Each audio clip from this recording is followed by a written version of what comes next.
Tretan UTM, kembali lagi bersama saya Elpiana di Omah Obrolan Mahasiswa. Kali ini kita akan membahas topik yang sangat menarik, yaitu Scientific Poster Competition International Maritime Symposium on Hydrodynamic and Technology 2025 atau disingkat dengan IMS Hydro ST. Untuk membahas topik tersebut pastinya saya tidak sendiri karena kali ini saya sudah bersama dengan narasumber hebat kita. Langsung saja kita sapa. Halo Kak, selamat pagi. Gimana nih kabarnya hari ini? Iya, selamat pagi. Alhamdulillah baik kabarnya hari ini. Oke, mungkin bisa sapa-sapa dan perkenalan dulu ke Tretan UTM yang lagi nonton. Oke, baik. Perkenalkan, nama saya Muhammad Arif Ismail. Asal saya dari Jombang. Saya dari mahasiswa program studi S1 Teknik Elektro Universitas Trunojoyo Madura. Sekarang sedang semester 7. Oke, katanya Kak Arif ini merupakan peraih juara 1 di IMS Hydro ST ini, benar nggak sih Kak? Iya, benar sekali.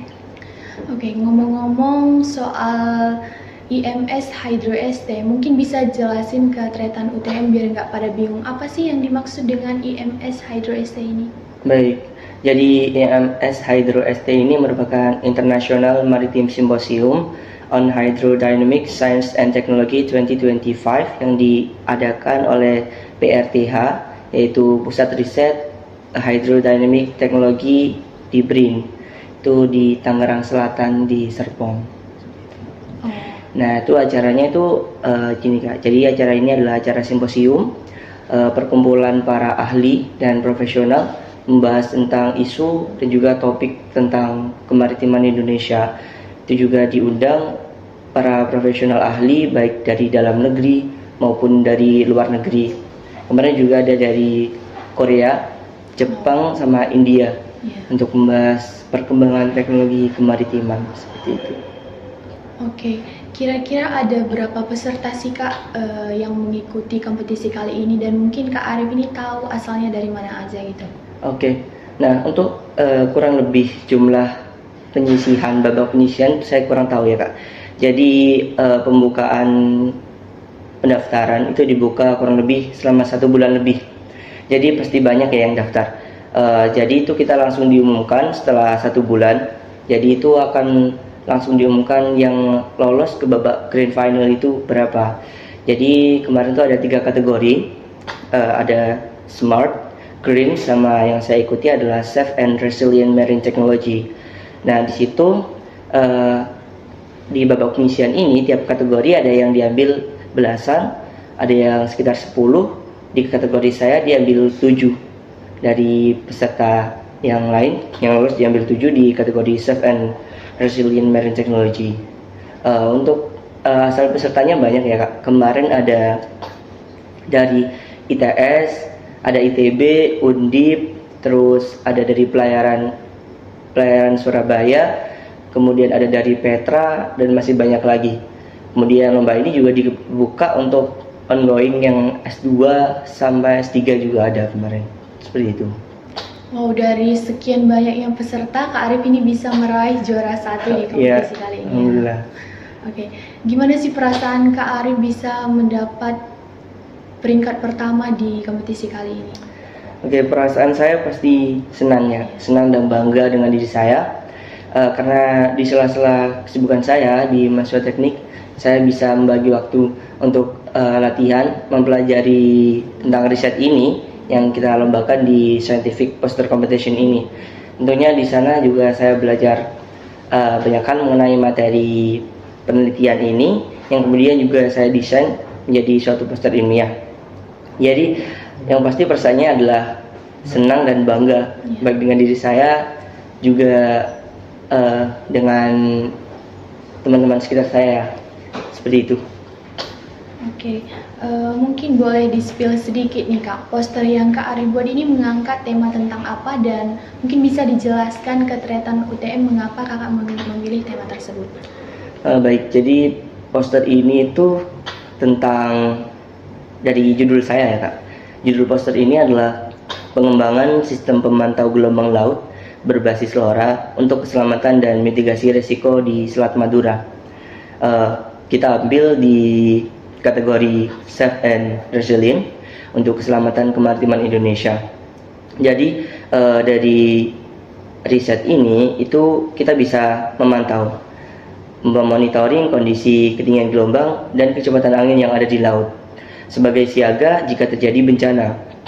Untuk juga para nelayan, para masyarakat maritim, para masyarakat pesisir, dan juga transportasi umum yang ada di lautan.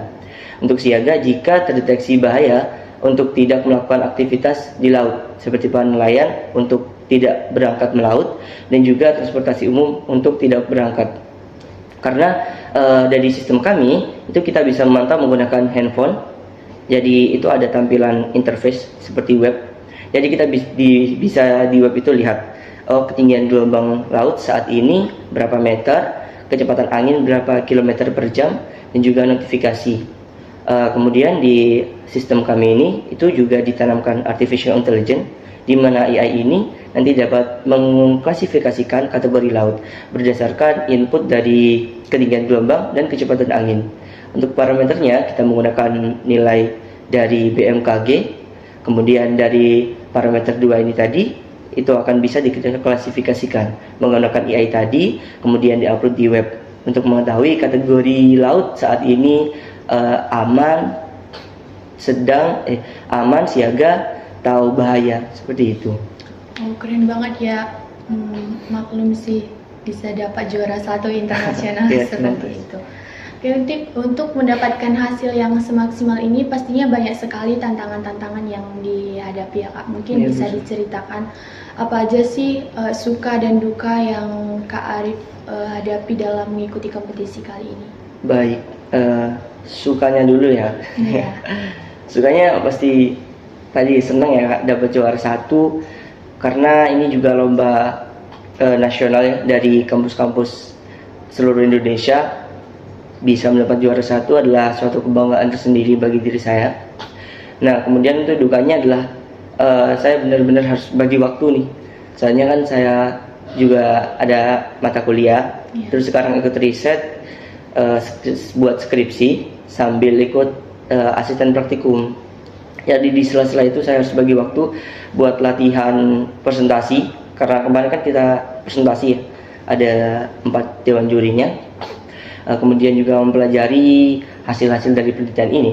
Soalnya di poster ini kan sama kayak penelitian ilmiah ya, itu ada latar belakang, tujuan, manfaat penelitian, metodologi, sama hasil. Dimana di sana saya harus mempelajari linier hubungan yang berhubungan dengan kategori yang saya ikuti ini. Jadi dukanya harus benar-benar bisa bagi waktu gitu, biar gak keteteran seperti itu. Oke, mungkin bisa diceritakan lagi ke Triathlon UTM. Gimana sih perjuangan dan perjalanannya sehingga bisa meraih juara 1 di kompetisi kali ini? Baik, perjuangan dan perjalanan ya. Perjuangan saya gini, jadi kemarin itu poster ini saya hampir aja nggak lanjut di kompetisi ini. Karena itu kan kemarin ada biaya pendaftaran ya yang cukup lumayan lah. Nah, saya tuh nggak ada uang. Akhirnya saya bilang ke dosen saya yang membimbing mengelola lomba-lomba yang ada di Prodi, untuk mungkin next competition saja, karena saya tidak ada dana ya untuk mendaftar. Akhirnya dosen saya itu udah nggak apa-apa, desain saja, nanti saya lihat hasilnya seperti apa. Jadi itu kemarin ada perjuangannya, ada 1 kali revisi, alhamdulillah cuma sekali ya. Terus hasilnya cukup bagus, akhirnya kita up. Jadi pertama itu kita up ini Kak, buat abstrak sama poster ini tadi. Kemudian diseleksi, diambil 7 ya dari kategori saya. Terus perjalanan lainnya ada, kita kemarin kan naik kereta, itu menempuh kurang lebih 10 jam perjalanan.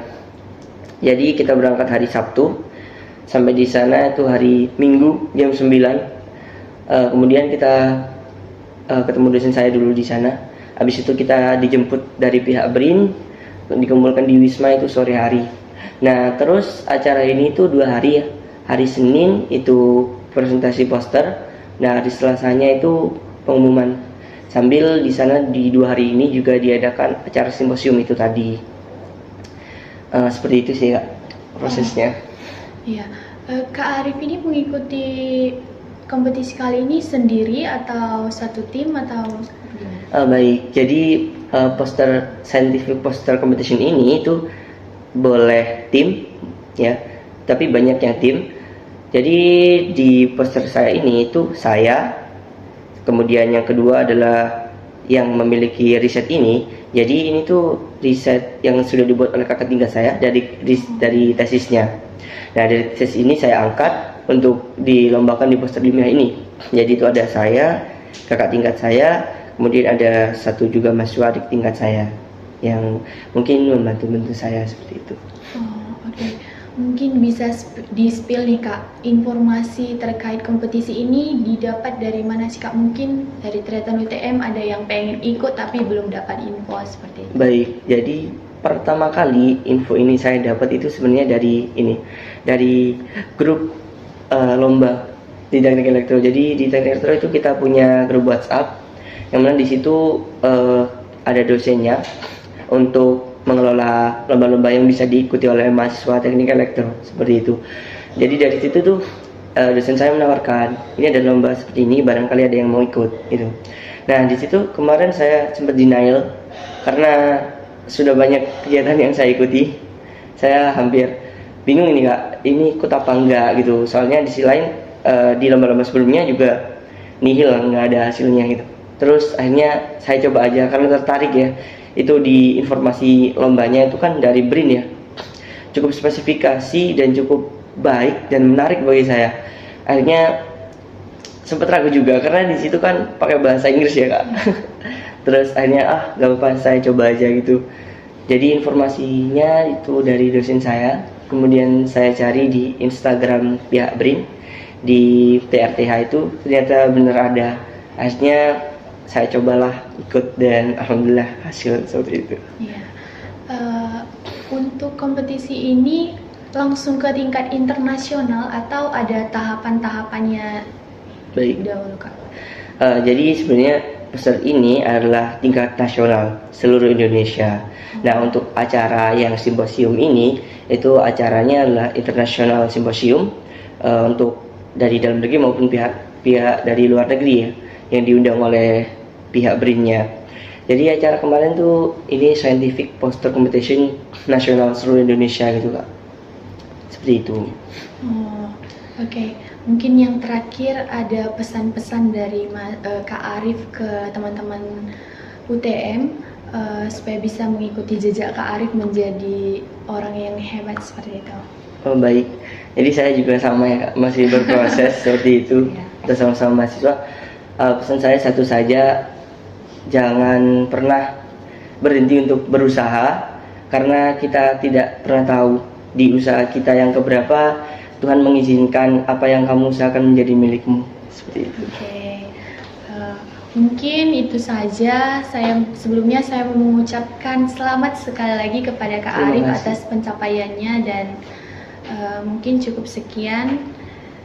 Terima kasih juga sudah mau menjadi narasumber kita kali ini.